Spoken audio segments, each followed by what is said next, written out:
चक्र का बाप। इससे पहले ना किसी ने सुनी, ना किसी ने देखी इतनी सटीक भविष्यवाणी। चाल चक्र। नमस्कार, स्वागत है आप सभी का। आप देख रहे हैं तेज की बेहद खास पेशकश चाल चक्र, और हमारे साथ है हर रोज की तरह हमारे शो के खास मेहमान पंडित शैलेंद्र पांडे जी। पंडित जी, आपका स्वागत है। नमस्कार। अगर आप पंडित जी से कोई भी सवाल पूछना चाहते हैं, हमें कॉल कर सकते हैं। हमारे नंबर आपकी टेलीविजन स्क्रीन पर लगातार फ्लैश हो रहे हैं। चलिए पंडित जी से जान लेते हैं आज चाल चक्र में वो क्या खास बातें हमें बताने वाले हैं। जी पंडित जी। आज पौष महीने का अंतिम दिन है, यानी आज पौष की पूर्णिमा है। आज आपको बताएंगे कि जो पौष का महीना है, ये भगवान सूर्य का महीना है, इसकी खास बातें क्या हैं। आज पौष पूर्णिमा पर किस तरह के उपाय हमें करने हैं, किस तरह के ग्रहों का संयोग आज बना हुआ है हमारे जीवन में, जिसकी वजह से आज की पूर्णिमा महत्वपूर्ण हो जाती है। आज के तमाम प्रयोग क्या होंगे, आज के तमाम लाभ क्या होंगे, बात पौष पूर्णिमा की होगी।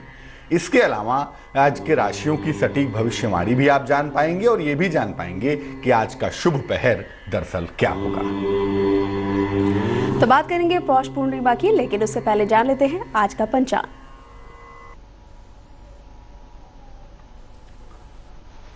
बात करते हैं आज के पंचांग की। आज तिथि होगी पौष शुक्ल पक्ष की पूर्णिमा तिथि। आज का नक्षत्र होगा शुरुआती दौर में पुनर्वसु नक्षत्र, और कालांतर में कुछ देर बाद ये पुष्य नक्षत्र हो जाएगा। क्योंकि पौष का महीना है तो पूर्णिमा को पुष्य नक्षत्र रहता ही रहता है। ये एक नियम है, एक तरीका है। इसीलिए शुरुआत तो पुनर्वसु में होगी दिन की, लेकिन पूर्णिमा जिस नक्षत्र में होगी वो नक्षत्र होगा पुष्य नक्षत्र। चंद्रमा आरंभ में मिथुन राशि में रहेंगे, लेकिन संध्या काल को कर्क राशि में चले जाएंगे, और चंद्रमा के परिणाम मिथुन और कर्क दोनों के मिक्स्ड होंगे आज के दिन। इसके आधार पर हम ये समझ पाएंगे कि आपका दिन कैसा जाएगा। राहु काल का समय फिलहाल चल रहा है। सुबह के 9 बजे से 10:30 तक राहु काल का समय है। वैसे तो बेहतर होगा आप चाल चक्र देखते रहिए और जीवन को सुधारने की बातें समझते रहिए, लेकिन अगर बात ईश्वर की उपासना की है, बात भगवान की है, तो कभी भी राहु काल की चिंता नहीं करेंगे।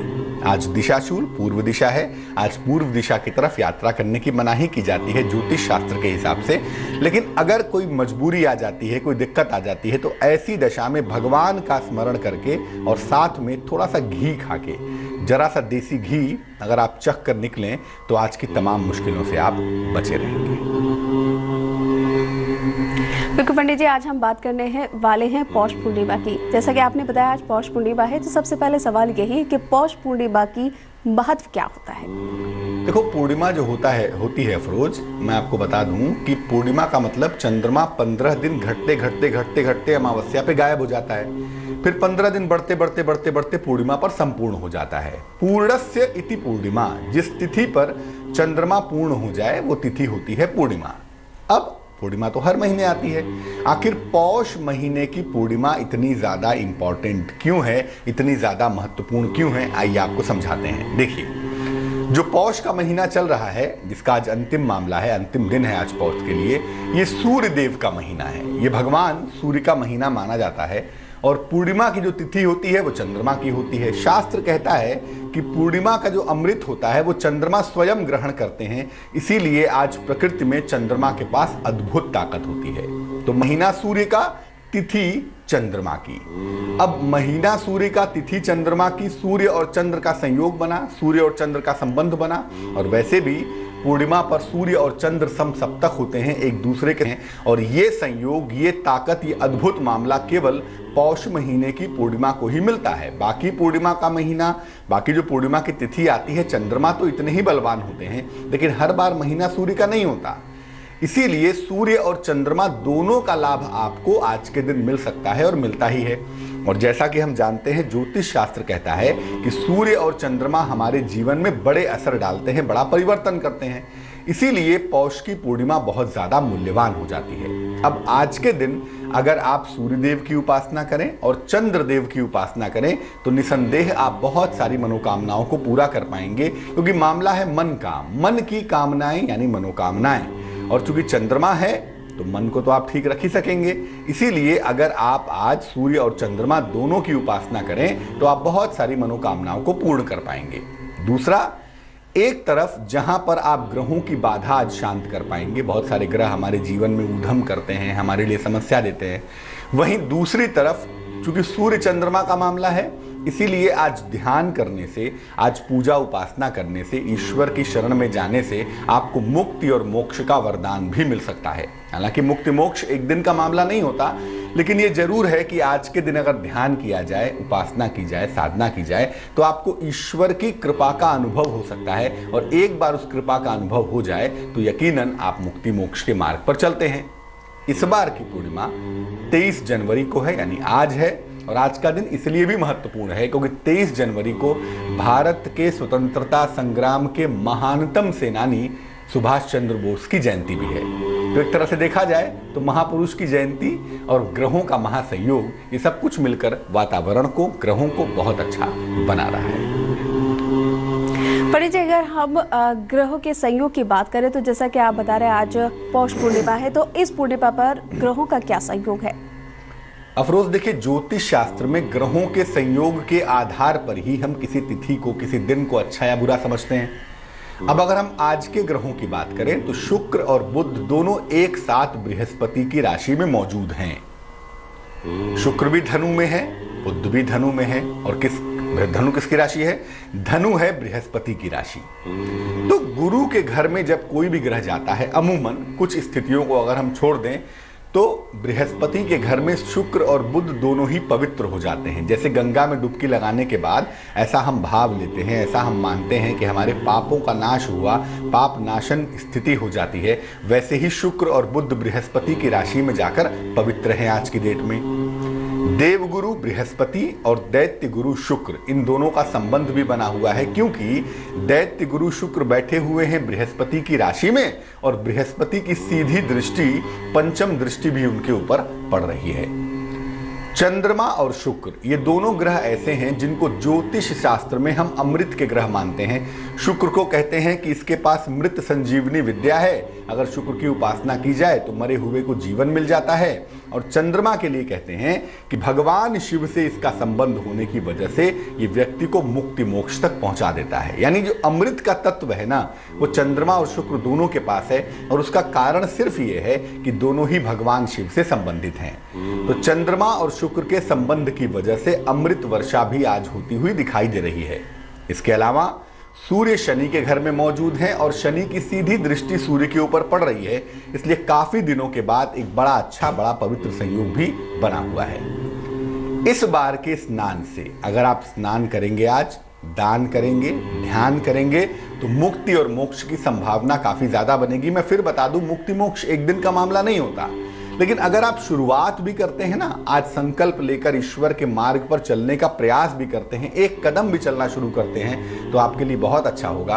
एक एक कदम चलकर ही एक दिन ईश्वर की उपलब्धि होती है, इसलिए आज से ईश्वर की तरफ चलना शुरू करना भी बहुत अच्छा रहने वाला है।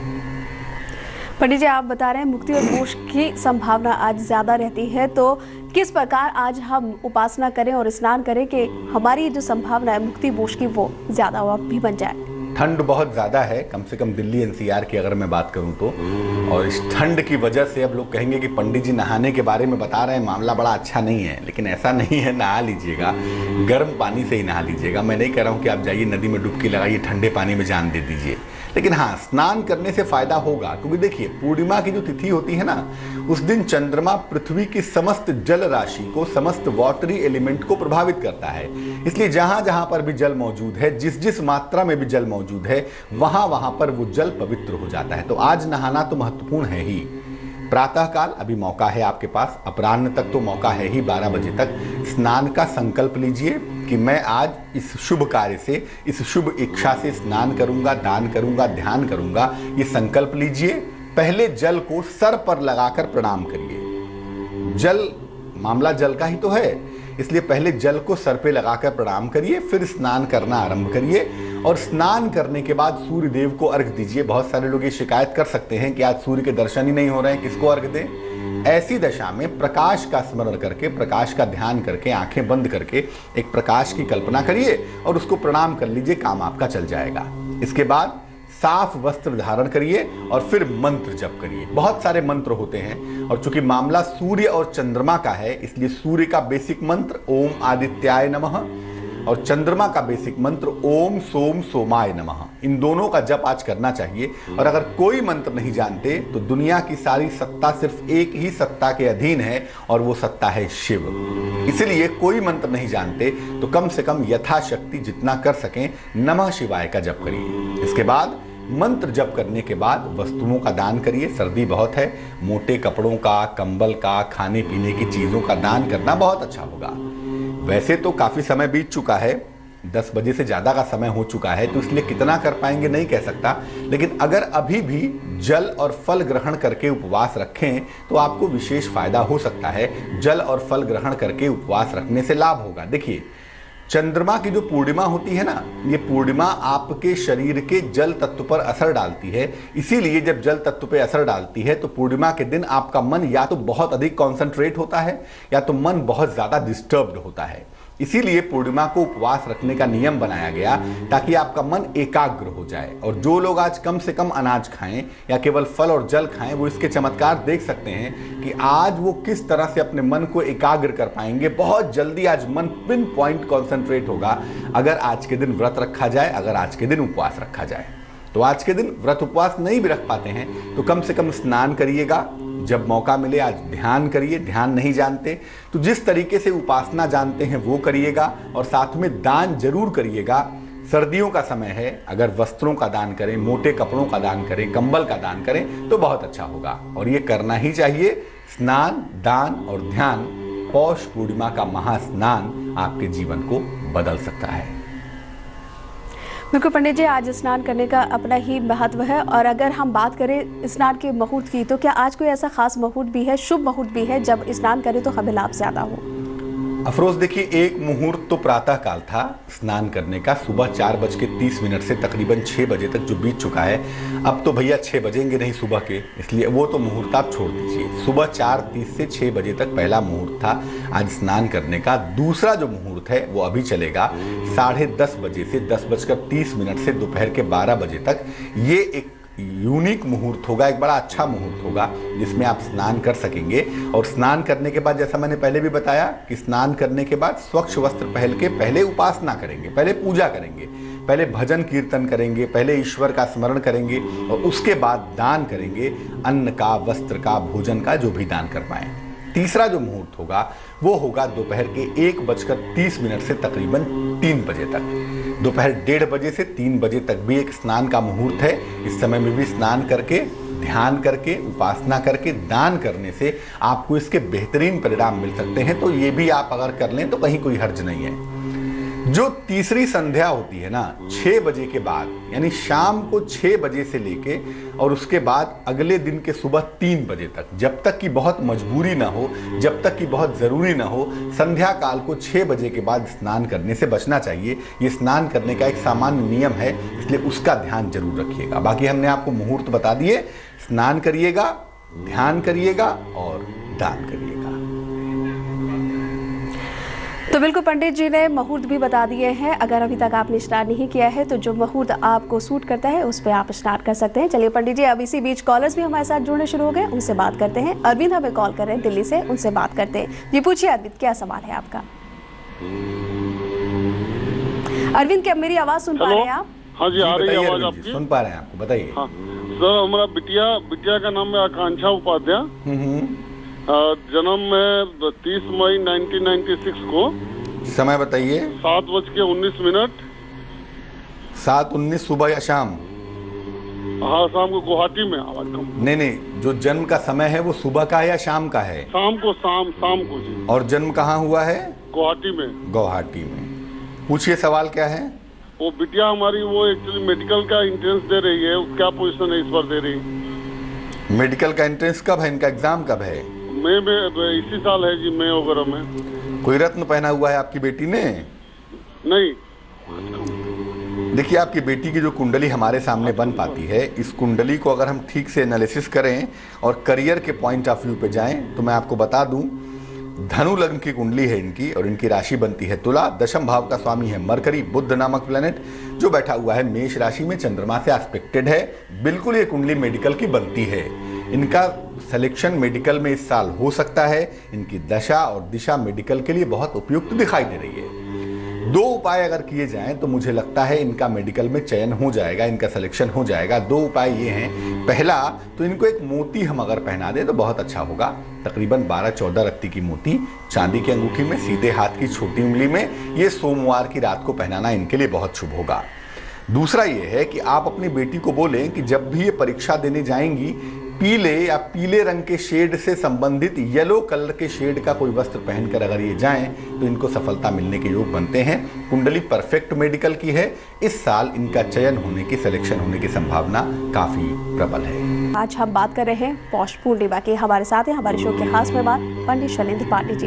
अगर आप पंडित जी से कोई भी सवाल पूछना चाहते हैं हमें कॉल कर सकते हैं। हमारे नंबर आपकी टेलीविजन स्क्रीन पर लगातार फ्लैश हो रहे हैं। चलिए चाल चक्र में पंडित जी और क्या खास बातें हमें बताने वाले हैं, जानते हैं। ब्रेक पर जाने के पहले हमने आपको पौष पूर्णिमा की महिमा के बारे में, आज की विशेष चीजों के बारे में बताया। आशा करते हैं कि पौष पूर्णिमा की महिमा आपने समझ ली होगी।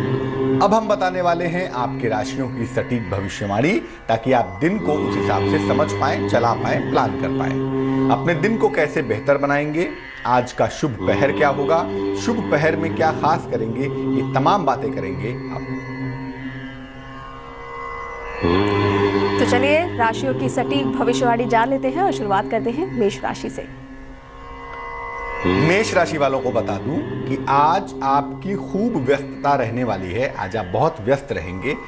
ठंड की वजह से आपकी व्यस्तता में कमी नहीं आएगी। आपको काम आज खूब करना पड़ेगा। नौकरी में परिवर्तन भी हो सकता है और प्रमोशंस के बेहतरीन चांस बनते हुए भी इस दौरान आपको दिखाई दे सकते हैं। आज धन आपको आसानी से मिलेगा। आज धन प्राप्त करने में कहीं कोई दिक्कत, कहीं कोई तकलीफ नहीं दिखाई दे रही है। शुभ रंग आज के लिए आपका नीला होगा और भाग्य आपका साथ निभाएगा तकरीबन 69%। वृष राशि, नौकरी में, व्यवसाय में बड़े अवसर आपका इंतजार कर रहे हैं और वहां पर बड़ा अवसर आपको मिल भी सकता है। अगर कोई संतान संबंधी दिक्कत है, संतान संबंधी समस्या है, तो वो भी आज हल होती हुई दिखाई देती है। आपको चिंता बिल्कुल नहीं करनी चाहिए। पुराना फंसा हुआ धन, पुराना रुका हुआ धन आज आपको मिल सकता है। अगर आप कोशिश करते हैं तो आपका ही पैसा आपको आसानी से प्राप्त हो जाएगा। शुभ रंग आज के लिए आसमानी होगा और भाग्य आपका साथ निभाएगा तकरीबन 75%। मिथुन राशि, आज आपकी सेहत बिगड़ सकती है। सर्दी जुकाम की चपेट में आ सकते हैं। चोट चपेट भी लग सकती है। थोड़ा सा ध्यान रखना होगा आज। हालांकि नौकरी के मामलों में, करियर के मामलों में इंप्रूवमेंट होगा, सुधार होगा, चिंता बिल्कुल नहीं करेंगे। आज यात्रा पर मत जाइएगा। खासतौर से लंबी यात्रा आज के लिए सुखद नहीं है। लंबी यात्रा से आप किसी नुकसान में आ सकते हैं, इसका ध्यान रखेंगे। आज शुभ रंग आपके लिए सुनहरा है और भाग्य आपका साथ निभाएगा तकरीबन 60%। कर्क राशि, कैंसर, कोई महत्वपूर्ण काम आपका बीच में रुक सकता है, लेकिन इसका मतलब ये नहीं कि आप काम छोड़ देंगे। आप लगातार लगे रहिए, काम आपका हो जाएगा। लेकिन फिलहाल अभी 1-2 दिन तक काम नहीं हो रहा है आपका। जीवन साथी के साथ मतभेद दिखाई दे रहे हैं। बिना कारण के डिस्प्यूट्स आज पैदा हो सकते हैं। झगड़े बवाल को शांतिपूर्वक निपटाना ही बुद्धिमानी है। कारोबार में आपकी व्यस्तता रहती हुई दिखाई देती है। थोड़े व्यस्त रहेंगे और व्यस्त रहेंगे तो मस्त रहेंगे, मस्त रहेंगे तो स्वस्थ रहेंगे। शुभ रंग आज का धानी है और मेहनत वाली किस्मत है आपके पास। आज के लिए भाग्य आपका साथ निभाएगा तकरीबन 54%। तो एक एक करके सभी राशियों का हाल हम पंडित जी से जान रहे हैं और पंडित जी हमें बता रहे हैं आज कैसा रहेगा सभी राशि वालों का दिन। 4 राशियों की बात हम कर लेते हैं। चलिए आगे बढ़ते हैं और बात कर लेते हैं सिंह राशि। सिंह राशि वालों के दौर में इस समय नौकरी में बड़े परिवर्तन के संकेत दिखाई दे रहे हैं। नौकरी में बड़ा परिवर्तन यकीनन होगा। आपकी सेहत बहुत अच्छी नहीं दिख रही है। सेहत आपकी थोड़ी नर्म है। सेहत का थोड़ा ध्यान रखेंगे तो मुझे लगता है बेहतर होगा। आज आकस्मिक रूप से आपके धन का खर्च भी बढ़ सकता है। इसका भी आप जितना ध्यान रखें उतना ही ज्यादा बेहतर होगा। पैसे को लेकर लापरवाही ना करें तो आपके लिए बहुत अच्छा रहने वाला है। शुभ रंग आज के लिए आपका क्रीम है और भाग्य आपकी बहुत सारी मेहनत करवाएगा। भाग्य होगा 44%। कन्या राशि, सेहत आज आपकी अच्छी रहने वाली है। स्वास्थ्य को लेके आप अच्छा महसूस कर पाएंगे, अच्छा वक्त आपका चलेगा। आकस्मिक रूप से आपको धन का लाभ होता हुआ भी दिखाई देगा। पैसे रुपए को लेके कहीं कोई मुश्किल नहीं है। विवाह का मामला अगर कोई है, अविवाहित हैं, तो विवाह के मामलों में आपको सफलता मिलती हुई भी यकीनन दिखाई देती है। थोड़ी सी कोशिश भर करनी है, काम आपका हो जाएगा। शुभ रंग आपका नारंगी है और भाग्य आपका साथ निभाएगा तकरीबन 85%। तुला राशि, कुछ ऐसा होगा, कुछ ऐसी चीजें सामने आएंगी जिससे आपके परिवार में खुशहाली आएगी, आनंद की बरसात होगी। आप चिंता बिल्कुल नहीं करेंगे। संतान पक्ष से भी आपको सुख मिलता हुआ दिखाई देता है, परेशान बिल्कुल ना हो। इसलिए चीजें आज काफी इंप्रूव्ड हैं, काफी अच्छी हैं। और समय के इस चक्र में हो सकता है आप कोई प्रॉपर्टी खरीदें, उस बारे में सोचें तो बिल्कुल सोचिए। वीकेंड है, अगर आपको लगता है प्रॉपर्टी देखने जाना है, कोशिश करनी है तो कर सकते हैं। शुभ रंग आपके लिए गुलाबी है और भाग्य आपका साथ निभाएगा तकरीबन 89% यानी कि 89%। वृश्चिक राशि, जो लोग निसंतान हैं या जो लोग संतान के लिए प्रयत्न कर रहे हैं, उनके लिए एक बेहतर दौर की शुरुआत हो चुकी है। संतान प्राप्ति के सुंदर योग बन रहे हैं, इसलिए संतान प्राप्ति की दिशा में चल सकते हैं। कारोबार में, व्यापार में फायदा होता हुआ भी दिख रहा है। बिल्कुल परेशान नहीं होंगे। कारोबार में ईमानदारी से काम करेंगे, फायदा बढ़ता चला जाएगा। और आपके लिए भी नई संपत्ति के संकेत तो हैं, लेकिन अभी ऐसा लग रहा है कि आप कोई बनी बनाई प्रॉपर्टी खरीदेंगे, इसकी डिलीवरी होने में थोड़ा वक्त लगेगा। शुभ रंग सफेद है आज के लिए और भाग्य आपके पास अच्छा खासा रहेगा। भाग्य होगा आपके पास 81% यानी कि 81%। तो अब तक 8 राशियों के बारे में हम पंडित जी से बात कर चुके हैं और ये जान चुके हैं पंडित जी से कि आज इन 8 राशि वालों का दिन कैसा रहने वाला है, कौन से छोटे छोटे उपाय हैं, अगर वो करें तो उनका दिन और भी बेहतर होगा। चलिए बची हुई 4 राशियों के बारे में पंडित जी से बात कर लेते हैं और शुरुआत करते हैं धनु राशि से। बात करते हैं अब धनु राशि की। धनु राशि वालों को आज अपनी जबान पर लगाम रखना है। प्रेशर है, मैं मानता हूं, लेकिन प्रेशर का मतलब ये नहीं कि रिश्ते खराब करेंगे। वाणी पर नियंत्रण बनाए रखें। लंबी यात्रा के योग बन रहे हैं और अगर कोई वाद विवाद है, कोई मुकदमा है, तो वो आपके पक्ष में आता हुआ दिख रहा है। कोई खास चिंता करने की जरूरत नहीं है। शुभ रंग आज के लिए धानी है आपका और भाग्य आपका साथ निभाएगा तकरीबन 74%। मकर राशि, कैप्रिकॉर्न, संपत्ति की अगर कोई दिक्कत है, कोई डिस्टरबेंस है, कोई आपसी विवाद चल रहा है, तो आज कोशिश करने से वो समस्या आपकी हल हो सकती है। आज आपकी मुश्किल दूर हो सकती है। अगर आप स्थान परिवर्तन करना चाहते हैं तो आज इस दिशा में कोशिश कर सकते हैं। कम से कम कुछ ही कदम से ही, लेकिन आप आगे बढ़ सकते हैं। धन का लाभ होता हुआ भी आपको दिख रहा है और ये लाभ आपके लिए बहुत जरूरी है, क्योंकि जो प्रेशर एकदम से पैसे का आ गया था, आज इस धन लाभ से दूर हो जाएगा। शुभ रंग आसमानी है आपका आज और भाग्य आपका साथ निभाएगा तकरीबन 89% यानी कि 89%।